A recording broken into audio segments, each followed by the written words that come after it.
ಹೊಸ ಮುಖ್ಯಮಂತ್ರಿಯನ್ನು ನೋಡ್ತಾ ಇದ್ದಾರೆ. ಮಧ್ಯದಲ್ಲಿ ಎರಡನೇ ಮುಖ್ಯಮಂತ್ರಿ ನೋಡ್ತಾ ಇರುವಂಥದ್ದು 2013ರಿಂದ. ನೀವು 99ರ ನಂತರದ ಇದರಲ್ಲಿ ಮಧ್ಯಂತರವಾಗಿ ಮುಖ್ಯಮಂತ್ರಿಯನ್ನು ಕಾಂಗ್ರೆಸ್ನವರು ಕೊಡಲಿಲ್ಲ. 99ರ ಅವರ ಕಾಲದಿಂದ ನೋಡಿದರೆ ಧರ್ಮಸಿಂಗ್ ಅವ್ರದ್ದೇನು ಪೂರ್ಣ ಸರ್ಕಾರ ಅಲ್ಲ, ಅದು ಸಮ್ಮಿಶ್ರ ಸರ್ಕಾರ ಇತ್ತು. ಮಧ್ಯದಲ್ಲಿ ಸರ್ಕಾರ ಬಿದ್ದು ಹೋಗುತ್ತೆ, ಅದು ಬೇರೆ ಮಾತು. ಆದರೆ ಪೂರ್ಣ ಸರ್ಕಾರಗಳನ್ನು ಕೊಟ್ಟಂಥವ್ರು ಇವಾಗ ಪೂರ್ಣ ಬಹುಮತದಲ್ಲಿ ಮಧ್ಯಂತರದ ಮುಖ್ಯಮಂತ್ರಿ ಬರ್ತಾ ಇದ್ದಾರೆ. ಯಾವ ಸ್ವರೂಪದ ನಿರೀಕ್ಷೆ ಇರುವಂಥದ್ದು ಧರ್ಮಸೇನವರೇ? ಸರ್, ಮೊದಲನೇದಾಗಿ ನಾನು ಮಾನ್ಯ ಹೊಸದಾಗಿ ಮುಖ್ಯಮಂತ್ರಿಗಳಾಗ್ತಾ ಇರ್ತಕ್ಕಂಥ ಡಿ ಕೆ ಶಿವಕುಮಾರ್ ಸಾಹೇಬರಿಗೆ ಕರ್ನಾಟಕ ಪ್ರದೇಶ SC ಕಾಂಗ್ರೆಸ್ ಸಮಿತಿಯ ಪರವಾಗಿ ಹಾರ್ದಿಕ ಶುಭಾಶಯಗಳು. ಮತ್ತು ನಿನ್ನೆ ಕೂಡ ಟಿ ನರಸೀಪುರದಲ್ಲಿ ನಾವು ನಮ್ಮ ಗುಂಜಾ ನರಸಿಂಹಸ್ವಾಮಿ ದೇವಸ್ಥಾನದಲ್ಲಿ ಅವ್ರಿಗೆ ಮತ್ತು ಡಾಕ್ಟರ್ ಯತೀಂದ್ರ ಅವ್ರಿಗೆ ಒಳ್ಳೆಯದಾಗಬೇಕು, ಅವರು ಕೂಡ ಹೊಸದಾಗಿ ಮೈಸೂರು ಜಿಲ್ಲೆಯಲ್ಲಿ ರಾಜಕೀಯಕ್ಕೆ ಪಾದಾರ್ಪಣೆ ಮಾಡ್ತಾಯಿದ್ದಾರೆ, ಅವ್ರು ಆಗ್ತಾರೆ ಅಂತ ನಮಗೆಲ್ಲ ಮೊದಲೇ ಮಾಹಿತಿ ಇತ್ತು. ಸೊ ಆಗ ಅವರಿಬ್ಬರ ಹೆಸರಿನಲ್ಲೂ ಮತ್ತು ಕಾಂಗ್ರೆಸ್ ಪಕ್ಷದ ಹೆಸರಿನಲ್ಲಿ ಪೂಜೆನೂ ಕೂಡ ರಾತ್ರಿ ಮಾಡಿದ್ವಿ, ಸಾಯಂಕಾಲ ಗೋಧೂಳಿ ಮುಹೂರ್ತದಲ್ಲಿ. ಮತ್ತು ನಾನು ಬಹಳ ಪ್ರಮುಖವಾಗಿ ಹೇಳ್ಬಿಟ್ಟು ಮಿಕ್ಕಿದ್ದು ಹೇಳ್ತಾ ಹೋಗ್ತೀನಿ ಸರ್.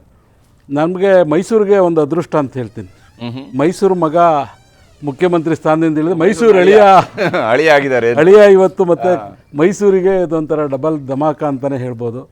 ಸೊ ಹಾಗಾಗಿ ನಮಗೆ ಅವ್ರು ಯಾವತ್ತೂ ನಮಗೆ ಅವರು ಹೊರಗಡೆಯವರು ಅಥವಾ ಬೆಂಗಳೂರಿನವರು ಅಂತ ಅನಿಸ್ಲೇ ಇಲ್ಲ ಅವ್ರಿಗೆ.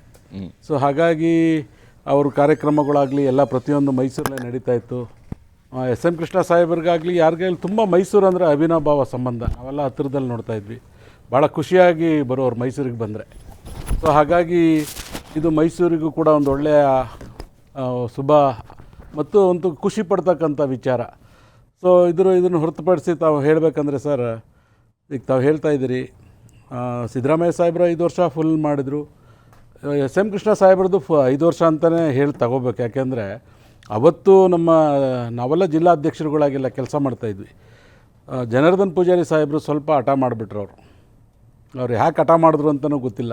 ಆ ಎಲೆಕ್ಷನ್ ಆಗಲಿಲ್ಲ ಅಂದರೆ ಮತ್ತೆ SM ಕೃಷ್ಣ ಸಾಹೇಬ್ರ ಸರ್ಕಾರ ಬಂದುಬಿಡ್ತಾಯಿತ್ತು.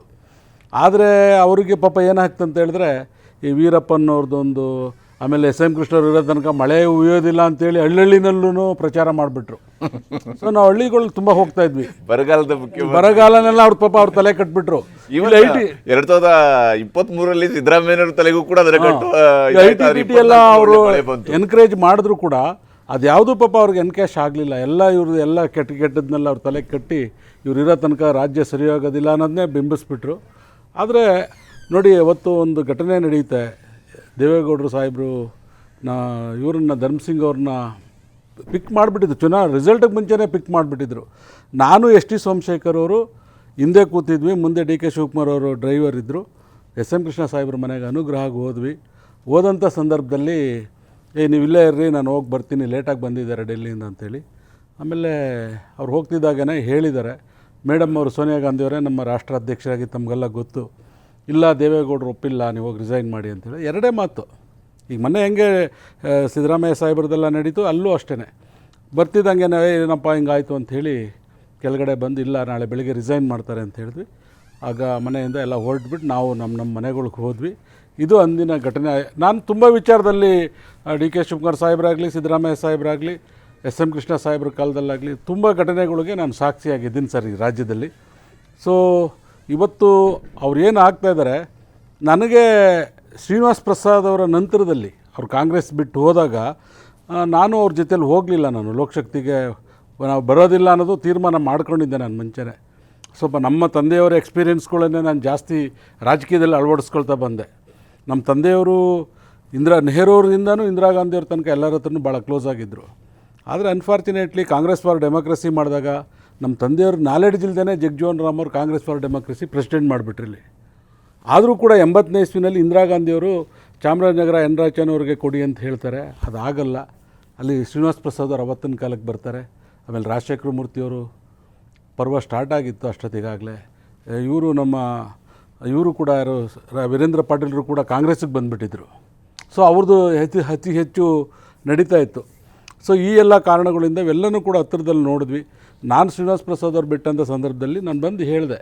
ವಿಶ್ವನಾಥ್ ಅವರು ಮೈಸೂರು ಇಲ್ಲ ಉಸ್ತುವಾರಿ ಆಗಿದ್ದರು. DK ಶಿವಕುಮಾರ್ ಅವ್ರಿಗೆ ಹೇಳಿದೆ. ಇಲ್ಲ ನೀನು ಎಲ್ಲಾರ ಇರಪ್ಪ, ನಾವು ಶ್ರೀನಿವಾಸ್ ಪ್ರಸಾದ್ ಅವರು ಅಂದರೆ ನೀನು ನಮ್ಮ ಜೊತೆಯಲ್ಲಿದ್ದಾಗೇನೆ ಅವರಿದ್ದಾಗೇನೆ ಅಂಥೇಳಿ ಇಲ್ಲಿವರೆಗೂ ಕೂಡ ಎಲ್ಲನೂ ಕೂಡ ಸಿದ್ದರಾಮಯ್ಯ ಸಾಹೇಬರಾಗಲಿ, ಡಿ ಕೆ ಶಿವಕುಮಾರ್ ಅವರಾಗಲಿ ಅತಿ ಹೆಚ್ಚು ಯಾರೋ ಶ್ರೀನಿವಾಸ್ ಪ್ರಸಾದ್ ಅವ್ರ ಬೆಂಬಲಿಗರಿದ್ರು ಎಲ್ರಿಗೂ ಕೂಡ ರಕ್ಷಣೆ ಕೊಟ್ಟಿದ್ದಾರೆ ಸರ್. ಇದನ್ನು ನಾನು ಘಂಟಾಘೋಷವಾಗಿ ಹೇಳಬಲ್ಲೆ ಎಲ್ರಿಗೂ ಕೂಡ. ಯಾಕೆಂದರೆ ಡಿ ಕೆ ಶಿವಕುಮಾರ್ ಅವರು ಯೂತ್ ಕಾಂಗ್ರೆಸ್ಸಲ್ಲಿ 35 ಜನಕ್ಕೆ ಶ್ರೀನಿವಾಸ್ ಪ್ರಸಾದ್ ಅವರು ಟಿಕೆಟ್ ಕೊಟ್ಟಾಗ ಇವರು ಕೂಡ ಒಬ್ಬರು ಅದರಲ್ಲಿ. ಅವ್ರಿಗೆ ತುಂಬ ಗೌರವ ಇತ್ತು ಅವ್ರ ಬಗ್ಗೆ. ಸೊ ಈ ಎಲ್ಲ ಕಾರಣಗಳಿಂದ ಮತ್ತು ಧ್ರುವನಾರಾಯಣ ಅವರಾಗಲಿ, ಸೊ ಎಲ್ಲರೂ ಕೂಡ ಅತಿ ಹೆಚ್ಚಿನ ಇವತ್ತು ಸುನೀಲ್ ಬೋಸ್ ಅವರು ಎಂ ಪಿ ಆಗಬೇಕಂದ್ರೂ ಕೂಡ ಸಿದ್ದರಾಮಯ್ಯ ಸಾಹೇಬರು, ಡಿ ಕೆ ಶಿವಕುಮಾರ್ ಎಲ್ಲರೂ ಕೂಡ ಕೈ ಜೋಡಿಸಿದ್ರಿಂದನೇ ಆಗಿದ್ದದು. ಸೊ ಈ ಕಾರಣಗಳಿಂದ ಬಟ್ ನಮಗೆ ಇವರು ಚೀಫ್ ಮಿನಿಸ್ಟರ್ ಆಗ್ತಾರೆ ಅಂತ ಅಸ್ಟ್ರಾಲಜಿಕಲಿ ನಿಮಗೆಲ್ಲ ಭಾಳ ಜನಕ್ಕೆ ಒಂದು ವಿಚಾರ ಗೊತ್ತಿರಲ್ಲ. ಡಿ ಕೆ ಶಿವಕುಮಾರ್ ಅವರು ಭಾಳ ವೆರಿ ಗುಡ್ ಅಸ್ಟ್ರಾಲಜರ್. ಪ್ರತಿಯೊಂದೂ ಇಂಥದ್ದು ಗೊತ್ತಿಲ್ಲ ಅಂತ ಹೇಳೋಂಗಿಲ್ಲ. ಪ್ರತಿಯೊಂದೂ ಕೂಡ ಭಾಳ ಸರಿ. ಈ ಹಿಂದೆ ಒಂದು ಸರಿ ಕ್ರಿಕೆಟ್ ಟೀಮ್ನ ಅಸ್ಟ್ರಾಲಜಿ ಮುಖಾಂತರನೇ ಕಟ್ಟಿದ್ರು ಭಾರತ ದೇಶದಲ್ಲಿ. ಸೊ ನನಗೆ ಗೊತ್ತಿರುವಾಗ ಯಾರ್ಯಾರು ಒಳ್ಳೆ ಪ್ಲೇಯರ್ಸ್ ಇದ್ದಾರೆ ಅಂತೇಳಿ. ಹಂಗೆ ನಮ್ಮ ಡಿ ಕೆ ಶಿವಕುಮಾರ್ ಸಾಹೇಬರು ವೆರಿ ಗುಡ್ ಅಸ್ಟ್ರಾಲಜರ್.